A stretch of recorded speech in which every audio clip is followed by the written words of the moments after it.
Welcome to Class 9 Mathematics. Chapter 5 Circles. What is a circle? The collection of all points equidistant from a fixed point is called a circle. Examples of circle from everyday life. നമ്മൾ ഇന്ന് പഠിക്കാൻ പോകുന്നത് നമ്മുടെ അഞ്ചാമത്തെ ചാപ്റ്ററായ circles ആണ്. എങ്ങനെയാണ് ഒരു circle compass ഉപയോഗിച്ച് വരയ്ക്കണമെന്ന് നോക്കാം. ഇതാണ് കോമ്പസിന്റെ പോയിന്റ്. ഈ പോയിന്റ് നമ്മൾ ഫിക്സഡ് ആയിട്ട് ഒരു പൊസിഷനിൽ വെക്കണം. എന്നിട്ട് ഈ ഒരു അകലം മാറ്റാതെ വേണം കോമ്പസിന്റെ പോയിന്റ് ഫിക്സഡ് പൊസിഷനിൽ വെച്ചിട്ട് വേണം ഒരു സർക്കിൾ വരയ്ക്കാൻ. അപ്പോ കോമ്പസിന്റെ പോയിന്റർ വെച്ച ഭാഗത്തെ പറയുന്ന പേരാണ് സെന്റർ ഓഫ് ദ സർക്കിൾ. സർക്കിളിന്റെ സെന്ററിൽ നിന്ന് സർക്കിളിലേക്കുള്ള ഏതെങ്കിലും ഒരു പോയിന്റിലേക്കുള്ള ഡിസ്റ്റൻസിനെ പറയുന്ന പേരാണ് റേഡിയസ് ഓഫ് ദ സർക്കിൾ അല്ലെങ്കിൽ ആരം. തിരിച്ചും പറയാം, സർക്കിളിന്റെ ഏതെങ്കിലും ഒരു പോയിന്റിൽ നിന്ന് സർക്കിളിലേക്കുള്ള ഡിസ്റ്റൻസ്, അതാണ് ആരം അല്ലെങ്കിൽ radius of the circle. All radius are at equal distance from the centre of the circle. ഒരു സർക്കിളിന്റെ എല്ലാ റേഡിയസും ഈക്വൽ ആയിരിക്കും. നേരത്തെ നമ്മൾ പഠിച്ചത് കോമ്പസ് ഉപയോഗിച്ച് എങ്ങനെ ഒരു വൃത്തം വരയ്ക്കാമെന്നും അതിന്റെ കേന്ദ്രവുമാണ് കണ്ടുപിടിച്ചത്. എങ്ങനെയാണ് നമ്മൾ അതിന്റെ കേന്ദ്രം കണ്ടുപിടിച്ചത്? പോയിന്റർ വെച്ച ഭാഗമായിരുന്നു സർക്കിളിന്റെ സെന്റർ അല്ലെങ്കിൽ കേന്ദ്രം. ഇത് ഞാൻ കോമ്പസ് ഉപയോഗിക്കാതെ വരച്ചൊരു വൃത്തമാണ്. ഇതിന്റെ കേന്ദ്രം ഏതായിരിക്കും? നമ്മൾ നേരത്തെ പഠിച്ചു, all radius are at equal distance from the centre of the circle. അപ്പൊ ഞാൻ ഇവിടെ എ എന്നും ബി എന്നും പേരുള്ള രണ്ട് പോയിന്റ്സ് എടുത്തു സർക്കിളിൽ. എന്നിട്ട് എയിൽ നിന്നും ബിയിൽ നിന്നും തുല്യ അളവില് രണ്ട് ലൈൻസ് വരയ്ക്കുന്നു. എയിൽ നിന്നും ബിയിൽ നിന്നും തുല്യ അളവില് രണ്ട് ലൈൻസ് വരയ്ക്കുന്നു. ഈ രണ്ട് ലൈൻസ് കൂട്ടിമുട്ടുന്ന പോയിന്റ് ആയിരിക്കുമോ സർക്കിളിന്റെ സെന്റർ അല്ലെങ്കിൽ കേന്ദ്രം? നമ്മൾക്കറിയാം, സെന്റർ എന്ന് പറയുമ്പോൾ കറക്റ്റ് നടുഭാഗത്തായിരിക്കണം. പക്ഷെ ഇത് ഒത്തിരി മേലെ ആയിപ്പോയി അല്ലെ? എന്നാൽ കുറച്ചും കൂടി താഴെ വരച്ച് നോക്കാം.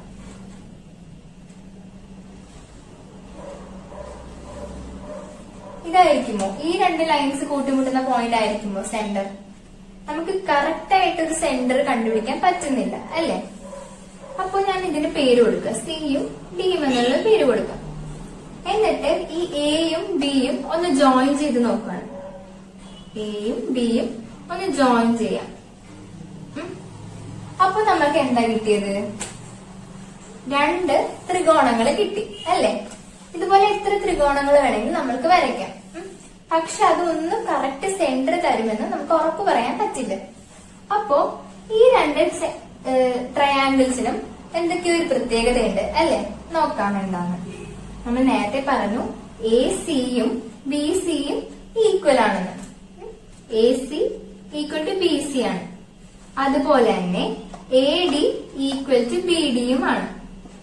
അപ്പോ രണ്ട് വശങ്ങൾ, ഒരു ട്രയാങ്കിളിന്റെ രണ്ട് സൈഡ്സ് ഈക്വൽ ആവുന്ന ട്രയാങ്കിളിനെ പറയുന്ന പേരെന്തായിരുന്നു? സമപാർശ്വ ത്രികോണം അല്ലെങ്കിൽ ഐസോസിലസ് ട്രയാങ്കിൾ. അതുപോലെ നമ്മൾക്ക് എത്ര ഐസോസിലസ് ട്രയാങ്കിൾ വേണമെങ്കിലും ഇതിൽ വരയ്ക്കാവുന്നതാണ്. പിന്നെ വേറൊരു പ്രത്യേകതയുണ്ട്.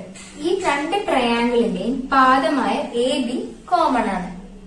ഈ രണ്ട് ട്രയാങ്കിൾസിനും രണ്ട് ത്രികോണങ്ങൾക്കും ബേസ് എ ബി ആണ്. ഇനി നമ്മള് സിയും ഡിയും എന്ന പോയിന്റ്സ് ജോയിൻ ചെയ്യും. അപ്പൊ കിട്ടുന്ന ലൈൻ ആണ് എം എൻ എന്ന് പറഞ്ഞ ലൈൻ. അപ്പൊ ഈ ലൈൻ ഒരു പ്രത്യേകതയുണ്ട്. എന്തായിരിക്കും അത്?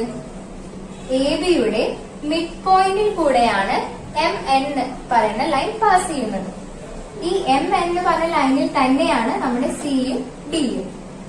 അപ്പോ നമ്മൾ പഠിച്ചു, all the points which are at same distance from two fixed points are the third vertices of the isosceles triangle with the line joining these points as the base. അതായത് all the points, ഏതൊക്കെയാണ് all the points? സിയും ഡിയും ആണ് ആ points. all the points which are at same distance from the two fixed points. ഈ രണ്ട് fixed പോയിന്റ്സിന് equal ഡിസ്റ്റൻസിൽ കിടക്കുന്ന ഈ പോയിന്റ്സ് സിയും ഡിയും അതെന്താണ്?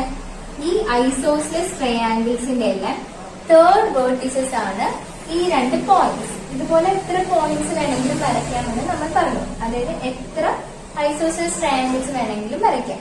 ഇപ്പൊ നമ്മൾ രണ്ട് ഐസോസിലസ് ട്രയാങ്കിൾസ് മാത്രമാണ് വരച്ചിരിക്കുന്നത്. അപ്പോ എല്ലാം എന്തായിരിക്കും? തേർഡ് വെർട്ടിസസ് ആയിരിക്കും. ഈ പോയിന്റ്സ് എല്ലാം നമുക്ക് കിട്ടുന്ന ഐസോസിലസ് ട്രയാങ്കിളിന്റെ തേർഡ് വെർട്ടിസസ് ആയിരിക്കും. അതുപോലെ ഈ എ ബി ആയിരിക്കും അതിന്റെ base. Such points lie along the perpendicular bisector of the base. അതായത് ഈ പോയിന്റ്സ് എല്ലാം സി ഡി എന്ന പോയിന്റ്സ് എല്ലാം ഈ എ ബി എന്ന ബേസിന്റെ പെർപെൻഡിക്കുലർ ബൈസെക്ടറിലായിരിക്കും കിടക്കുന്നത്. നമ്മൾ ഇവിടെ പഠിച്ച ഒരു പ്രധാനപ്പെട്ട കാര്യം എന്താന്ന് വെച്ചാല് എ ബിയുടെ പെർപെൻഡിക്കുലർ ബൈസെക്ടറിലായിരിക്കും സർക്കിളിന്റെ സെന്റർ കിടക്കുന്നത് എന്നാണ് പഠിച്ചത്. ഈ എം എൻ എന്ന് പറഞ്ഞ ലൈൻസിൽ നമുക്ക് 2-3 പോയിന്റ്സ് ഒക്കെ കിട്ടും. അതിൽ ഏതാണ് കറക്റ്റ് സെന്റർ എന്ന് ഇപ്പോഴും നമ്മൾക്ക് പറയാനായിട്ടില്ല. അപ്പൊ നമ്മൾ ഇനി ചെയ്യാൻ പോകുന്നത് എന്താന്ന് വെച്ചാല് ഇതുപോലെ എ ബിയുടെ പെർപെൻഡിക്കുലർ വരച്ച പോലെ വേറൊരു ലൈനും കൂടി വരച്ചിട്ട് അതിന്റെ പെർപെൻഡിക്കുലർ ബൈസെക്ടർ ആണ് നമ്മൾ ഇനി കണ്ടുപിടിക്കാൻ പോകുന്നത്. നമ്മൾ എങ്ങനെയാണ് ഒരു ലൈനിന്റെ പെർപെൻഡിക്കുലർ ബൈസെക്ടർ വരയ്ക്കുന്നതെന്ന് നോക്കാം. ഇതായിരിക്കും ഒരു ലൈൻ. എന്നിട്ട് കോമ്പസിന്റെ പോയിന്റ് നമ്മൾ ഈ ഒരു എൻഡിൽ വെച്ചിട്ട് മോർ ദാൻ ഹാഫ് എടുക്കണം. ഈ ലൈനിന്റെ ഒരു ഏകദേശം പകുതി ഏതാണെന്ന് നമുക്കറിയാം. അതിനേലും കൂടുതൽ എടുക്കണം. മോർ ദാൻ ഹാഫ് മെഷർമെന്റ് എടുത്തിട്ട് ഇവിടെ നിന്നൊരാർക്കും ഇവിടെ നിന്നൊരാർക്കും വരയ്ക്കണം. മേലിലൊരാർക്കും താഴെ ഒരാർക്കും വരച്ചു. അതുപോലെ തന്നെ ഈ വശത്തു നിന്നും മോർ ദാൻ ഹാഫ് എടുത്ത് വരയ്ക്കണം. അപ്പോ ഈ 2 പോയിന്റ്സ് ജോയിൻ ചെയ്യുന്നത് ഈ ലൈനിന്റെ പെർപെൻഡിക്കുലർ ബൈസെക്ടർ ആയിരിക്കും. നമ്മൾ നേരത്തെ പഠിച്ചു അല്ലെ, ഈ ലൈനിന്റെ പെർപെൻഡിക്കുലർ ബൈസെക്ടർ സർക്കിളിന്റെ സെന്ററിൽ കൂടെയാണ് പാസ് ചെയ്യുന്നത്. അപ്പൊ നമ്മൾ നേരത്തെ പെർപെൻഡിക്കുലർ ബൈസെക്ടർ വരയ്ക്കാൻ പഠിച്ചു. അതുപോലെ തന്നെ ഇവിടെ വരച്ച പോലെ തന്നെയുള്ള പെർപെൻഡിക്കുലർ ബൈസെക്ടർ ഇവിടെ വരച്ചു. എ ബി എന്ന ലൈനിന്റെ പെർപെൻഡിക്കുലർ ബൈസെക്ടറും എക്സ് വൈ എന്ന ലൈനിന്റെ പെർപെൻഡിക്കുലർ ബൈസെക്ടറും മീറ്റ് ചെയ്യുന്ന പോയിന്റ് ആണ് ഒ, സർക്കിളിന്റെ സെന്റർ ആയിട്ട് കിട്ടിയത്. അപ്പോ the perpendicular bisector of A line joining any 2 points on a circle passes through the centre of A circle. The perpendicular bisector of the line join any 2 points. ഈ 2 points join ചെയ്യുന്ന ലൈനിന്റെ perpendicular bisector സർക്കിളിന്റെ സെന്ററിൽ കൂടെ pass ചെയ്യുമെന്നാണ് ഇവിടെ പറയുന്നത്. അതുപോലെ 2 ലൈൻസ് നമ്മൾ വരച്ചിട്ട് അതിന്റെ പെർപെൻഡിക്കുലർ ബൈസെക്ടർ കണ്ടുപിടിക്കണം. അപ്പോ അത് മീറ്റ് ചെയ്യുന്ന പോയിന്റ് ആയിരിക്കും സർക്കിളിന്റെ സെന്റർ. ഇതുപോലെ എത്ര ലൈൻസ് വരച്ചിട്ടും അതിന്റെ പെർപെൻഡിക്കുലർ ബൈസെക്ടർ കണ്ടുപിടിച്ചാലും അതെല്ലാം തന്നെ സർക്കിളിന്റെ സെന്ററിൽ കൂടെ ആയിരിക്കും പാസ് ചെയ്യുന്നത്. നമ്മളിപ്പോ പറഞ്ഞതല്ലേ, the perpendicular bisector of A line joining any 2 points on a circle passes through the centre of the circle. അതായത് വൃത്തത്തിലെ ഏത് 2 ബിന്ദുക്കളെയും എയും ബിയും എന്ന ഏത് 2 ബിന്ദുക്കളെയും യോജിപ്പിക്കുന്ന വര, ആ വരയുടെ പെർപെൻഡിക്കുലർ ബൈസെക്ടർ വൃത്തത്തിന്റെ കേന്ദ്രത്തിലൂടെ കടന്നു പോകുന്നു. അപ്പോ എനെയും ബിയിനെ ഈക്വൽ പാർട്സ് ആയിട്ട്, എ ബിനെ ഈക്വൽ പാർട്സ് ആയിട്ട് ഡിവൈഡ് ചെയ്യുന്നു. അപ്പോ A C equals to B C ആവുന്നു. അപ്പൊ നമ്മൾ കുറെ നേരെ പറയുന്നു the line joining any 2 points, അല്ലെങ്കിൽ ഏത് 2 ബിന്ദുക്കളെയും യോജിപ്പിക്കുന്ന വര, അങ്ങനെ കുറെ തവണയായി പറയുന്നു. അപ്പൊ ആ വരയെ നമ്മളൊരു പേര് വിളിക്കും. എന്തായിരിക്കും അത്? ഞാൻ, അല്ലെങ്കിൽ കോഡ്. CHORD, കോഡ് അല്ലെങ്കിൽ ഞാൻ എന്ന് വിളിക്കും. നമ്മൾക്ക് എത്ര ഞാണുകൾ വേണമെങ്കിലും ഒരു വൃത്തത്തിൽ വരയ്ക്കാവുന്നതാണ്. അപ്പൊ ഇതൊരു ഞാണാണ്. നമ്മൾ നേരത്തെ പറഞ്ഞു the line joining any 2 points on a circle. on a circle ആണ്. സർക്കിളിലുള്ള ഏതെങ്കിലും 2 പോയിന്റിനെ ജോയിൻ ചെയ്യുന്ന വരയായിരുന്നു. അപ്പൊ ഇതല്ല, ഇങ്ങനെ ഏതെങ്കിലും 2 പോയിന്റിനെ ജോയിൻ ചെയ്യുന്ന ലൈൻ. അപ്പൊ നമ്മൾക്ക് എത്ര കോഡ് വേണമെങ്കിൽ ഒരു സർക്കിളിൽ വരയ്ക്കാവുന്നതാണ്. സർക്കിളിന്റെ സെന്ററിൽ കൂടി പാസ് ചെയ്യുന്ന ഞാണിനെ പറയുന്ന പേരാണ് ഡയമീറ്റർ അല്ലെങ്കിൽ വ്യാസം. ഇതിപ്പോ സർക്കിളിന്റെ സെന്ററിൽ കൂടി പാസ് ചെയ്യുന്ന ലൈനിന്റെ പേരാണ് ഡയമീറ്റർ അല്ലെങ്കിൽ വ്യാസം. ഡയമീറ്റർ എന്ന് നമുക്ക് ഒരു പേര് കൂടി പറയാം, ദ ലോങ്സ്റ്റ് കോഡ് എന്ന് പറയും. ഏറ്റവും വലിയ കോഡാണ്, ഒരു സർക്കിളിൽ വരയ്ക്കാവുന്ന ഏറ്റവും വലിയ കോഡാണ് ഡയമീറ്റർ അല്ലെങ്കിൽ വ്യാസം. നമ്മളിപ്പോ കോമ്പസ് ഉപയോഗിച്ച് എങ്ങനെ ഒരു സർക്കിൾ വരയ്ക്കാനും അതിന്റെ കേന്ദ്രവും കണ്ടുപിടിച്ചു. പിന്നെ കോമ്പസ് ഉപയോഗിക്കാതെ വരച്ച സർക്കിളിന്റെ സെന്ററും നമ്മൾ കണ്ടുപിടിച്ചു. അത് കഴിഞ്ഞ് പെർപെൻഡിക്കുലർ ബൈസെക്ടർ വരക്കാനും പഠിച്ചു. ഇനി നമ്മൾ പഠിക്കുന്നത് സർക്കിളിന്റെ ഒരു കുഞ്ഞു പോർഷൻ തന്നിട്ട് അതിന്റെ സെന്റർ കണ്ടുപിടിച്ച് എങ്ങനെയാണ് ഒരു ഫുൾ സർക്കിൾ വരക്കണമെന്നാണ് പഠിക്കാൻ പോകുന്നത്. ഈ ഒരു കുഞ്ഞു പോർഷൻ ആണ് തന്നിരിക്കണമെങ്കിൽ അതിൽ നമ്മൾ 2 കോഡ്സ് വരക്കണം. നമ്മൾ നേരത്തെ പഠിച്ചു സർക്കിളിന്റെ കോഡിന്റെ പെർപെൻഡിക്കുലർ ബൈസെക്ടർ സർക്കിളിന്റെ സെന്ററിൽ കൂടെ ആയിരിക്കും പാസ് ചെയ്യുന്നത്. അപ്പോൾ 2 കോഡ് വരച്ചിട്ട് അതിന്റെ പെർപെൻഡിക്കുലർ ബൈസെക്ടർ വരക്കുമ്പോൾ അത് രണ്ടും സർക്കിളിന്റെ സെന്ററിൽ കൂടെ പാസ് ചെയ്യും. അപ്പൊ നമ്മൾക്ക് സർക്കിളിന്റെ സെന്റർ കിട്ടും. ആ സെന്ററിന്റെ അവിടെ കോമ്പസിന്റെ പോയിന്റർ വെച്ചിട്ട് ഒരു ഫുൾ സർക്കിൾ വരയ്ക്കണം. നമ്മൾക്കൊരു കുഞ്ഞു പ്രോബ്ലം ചെയ്താലോ? നോക്കാം. In the figure, xy is equal to 6 centimeter, angle XOY is equal to 60 degree. Find angle OXY, angle OYX and the radius. അപ്പോൾ എന്താണ് ക്വസ്റ്റ്യൻ? ഈ ഒരു സർക്കിളിൽ ഒരു ട്രയാങ്കിൾ ഉണ്ട്. ആ ട്രയാങ്കിളിൽ ഒരു ആംഗിൾ തന്നിട്ടുണ്ട്. ആംഗിൾ XOY എത്രയാണ്? 60 ഡിഗ്രി. പിന്നെ XY എന്ന് പറയുന്നത് 6 സെന്റിമീറ്ററുമാണ്. അപ്പോ angle XOY is equal to 60 degree, XY is equal to 6 centimeter. അപ്പോ ഈ OXഉം OYയും എന്തെന്നാണ്? സർക്കിളിന്റെ റേഡിയസ് ആണ്. സർക്കിളിന്റെ കേന്ദ്രത്തിൽ നിന്ന് സർക്കിളിലേക്കുള്ള ഏതെങ്കിലും ഒരു പോയിന്റിലേക്കുള്ള ഡിസ്റ്റൻസ്, അതാണ് റേഡിയസ്. അപ്പൊ OXഉം OYയും ഈക്വൽ ആണ്. OX is equal to OY. എന്തുകൊണ്ടാണ്? റേഡിയസ്. അപ്പോ ഈ ട്രയാങ്കിളിന്റെ 2 സൈഡ്സും ഈക്വൽ ആണ്. അപ്പൊ ആ ട്രയാങ്കിളിനെ പറയുന്ന പേരെന്തായിരിക്കും? ഐസോസ്ലെസ് ട്രയാങ്കിൾ അല്ലെങ്കിൽ സമപാർശ്വ ത്രികോണം. അപ്പൊ ഈക്വൽ സൈഡ്സിനോട് ഓപ്പോസിറ്റ് ആയിട്ടുള്ള ആംഗിൾസും എന്തായിരിക്കും? ഈക്വൽ ആയിരിക്കും. അപ്പൊ ഈ 2 ആംഗിളും ഈക്വൽ ആയിരിക്കും. Angle OXY equals angle OYX. പിന്നെ ഈ 2 സൈഡ്സും ഈക്വൽ ആണ്. അപ്പൊ sum of angles of a triangle എത്രയാണ്? 180. Sum of angles of a triangle is equal to 180. ഏതൊക്കെയാണ് angles? Angle XOY plus angle OXY plus angle OYX is equal to 180.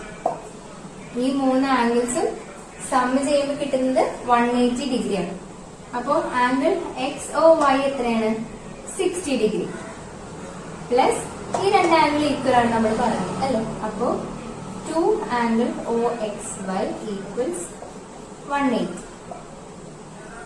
ഇനി 2 angle OXY is equal to 180 minus 60, 120. OXY is equal to 120 divided by 2 is equal to 60 degree. അപ്പോൾ angle OXY എത്ര കിട്ടി? 60 degree കിട്ടി. OXY 60 degree കിട്ടി. നമ്മളിവിടെ പറഞ്ഞു അല്ലെ? Angle OXY equals angle OYX ആണ്. അപ്പൊ ഈ ഒരു ആംഗിളും 60 ഡിഗ്രി കിട്ടി. അപ്പൊ എന്ത് ട്രയാംഗിൾ ആയി? 3 ആംഗിളും ഈക്വൽ ആണ് അല്ലെ? അപ്പൊ ഇക്വലാറ്ററൽ ട്രയാംഗിൾസ് ആയി. ആംഗിൾ XOY 60 ഡിഗ്രി ആണ് തന്നിട്ടുണ്ട്. അപ്പോ XY എന്ന കോഡ് സർക്കിളിന്റെ സെന്ററിൽ ഉണ്ടാക്കുന്ന ആംഗിൾ 60 ഡിഗ്രി ആണെങ്കിൽ ഈ കോഡ് XYയുടെ ലെങ്ത് തന്നെ ആയിരിക്കും സർക്കിളിന്റെ റേഡിയസിന്റെ ലെങ്ത്. ഇനി നമുക്ക് പഠിക്കാനുള്ളത് എങ്ങനെയാണ് ഒരു സർക്കിളിൽ ഇക്വലാറ്ററൽ ട്രയാംഗിൾ വരയ്ക്കുന്നത് എന്നാണ്. Equilateral triangle inside A circle with all the vertices of the triangle on the circle. അതായത് ഈ ഒരു സർക്കിളിൽ നമ്മൾ ഇക്വലാറ്ററൽ ട്രയാംഗിൾ വരയ്ക്കണം. ആ ട്രയാംഗിളിന്റെ 3 വേർട്ടിസസും സർക്കിളിലായിരിക്കണം. അപ്പോ ഇക്വലാറ്ററൽ ട്രയാംഗിളിന്റെ പ്രത്യേകതകൾ എന്തൊക്കെയാണ്? അതിന്റെ 3 സൈഡ്സും ഈക്വൽ ആണ്. അതുപോലെ തന്നെ 3 ആംഗിൾസും 60 ഡിഗ്രി വീതമാണ്. അപ്പോ ഒരു സർക്കിളിന്റെ ആംഗിൾ എന്ന് പറയുന്നത് 360 ഡിഗ്രി ആണ്. അപ്പോ ഈ സർക്കിളിനെ നമ്മൾ 3 ഈക്വൽ പാർട്സ് ആയിട്ട് ഡിവൈഡ് ചെയ്യണം. അപ്പൊ 360 ഡിവൈഡഡ് ബൈ 3 എന്ന് പറയുമ്പോൾ 120 ആണ്. അപ്പൊ 120 ആംഗിൾ ആയിട്ട് ഡിവൈഡ് ചെയ്യണം. അതിന് ഇതാണ് സർക്കിളിന്റെ സെന്റർ ഓയിൽ നിന്ന് നമുക്ക് എവിടെയെങ്കിലും ഒരു റേഡിയസ് വരയ്ക്കാം. ഇതൊരു റേഡിയസ് വരച്ചു. അപ്പോ ഈ റേഡിയസിന്റെ അവിടെ നിന്ന് നമ്മള് പ്രൊട്രാക്ടർ ഉപയോഗിച്ച് 120 ഡിഗ്രി മെഷർ ചെയ്യണം ഇവിടെ. എന്നിട്ട് നമ്മളൊരു ലൈൻ വരയ്ക്കണം, അതിനെ ബി എന്ന് വിളിക്കാം. അതുപോലെ തന്നെ ഇവിടെ നിന്ന് നമ്മൾ വീണ്ടും 120 ഡിഗ്രി മെഷർ ചെയ്യണം. സി ഈ പോയിന്റ്സ് എല്ലാം ജോയിൻ ചെയ്യുമ്പോൾ നമ്മൾക്കൊരു ഇക്വലാറ്ററൽ ട്രയാങ്കിൾ കിട്ടും. എ ബിയും ബി സിയും എ സിയും ജോയിൻ ചെയ്യുമ്പോൾ ഇതുപോലൊരു ഇക്വലാറ്ററൽ കിട്ടും.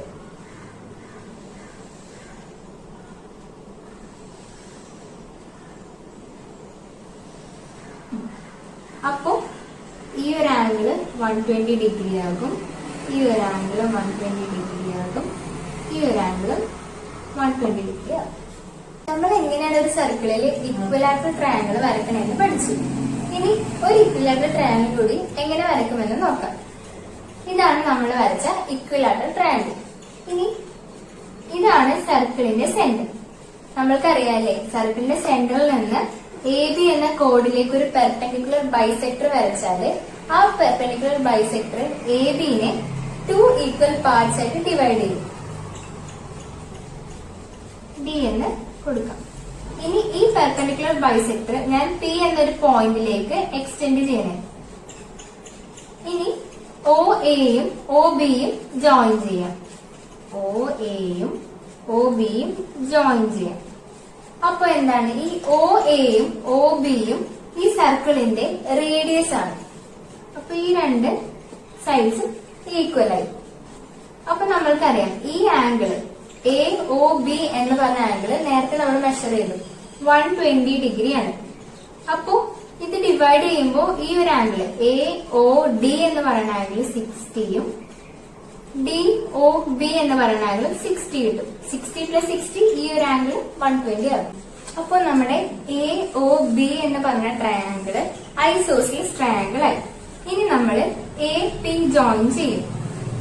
എ പി ജോയിൻ ചെയ്യുമ്പോ എ ഒയും ഒ പിയും സർക്കിളിന്റെ റേഡിയസ് ആണ്.